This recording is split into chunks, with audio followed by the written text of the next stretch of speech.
Still on fossil fuels, I noticed that Adam BANT, the Greens leader, has said that he will seek an amendment in the government's budget in October to make sure they don't spend a penny on coal and gas. It's the demonisation of both those power sources that get us into the situation we're in Queensland this afternoon.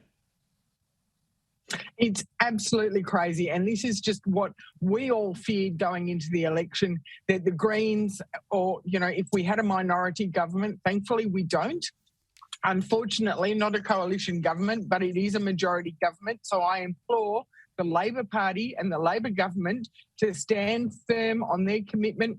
They finally came to the party just before the election on the Curry gas power plant. What Adam BANT also fails to acknowledge is these subsidies, they're not just going to gas and coal companies. A lot of these supposed subsidies, when you read the report they're all pointing to from the Australia Institute, some of these subsidies are for infrastructure like the Hunter Rail Connection project, which is not a gas or a coal subsidy. It's a subsidy to help move our commodities around. So, and if you want to get simplistic, Adam BANT, if you want to talk subsidies and be as simple as that, well, let's cut all power subsidies. So we don't subsidise renewables, we don't subsidise coal, we don't subsidise gas. Yes, let's remove the $7 billion we've been throwing at renewables every single year and then see whether he wants to play favourites. I want to ask you about your nuclear push. You and David Littleproud want the government to view nuclear. Now, we've heard from Jim Chalmers and Chris Bowen about, this is way too expensive. Just clarify this for us. They are referring to big, gigantic nuclear reactors, the ones that operate now expensively in Europe. You are referring to small modular reactors that you can fit on the back of a truck, right?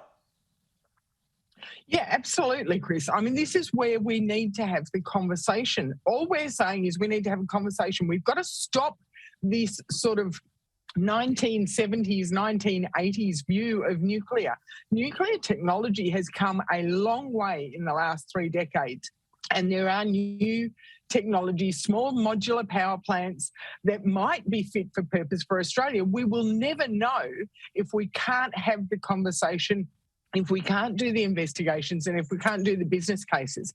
We're not talking about a massive, expensive churnable that'll take 30 to 40 years to build. No. We are talking about, let's look at the new technology, because this is how we can, have a true low emissions future with a reliable baseload power source. I just think that because of Anthony Albanese's background with protesting no nukes, he wore those T-shirts when he was in university, they just know that they won't get anything associated with nuclear through that cabinet, and they don't want to argue about it.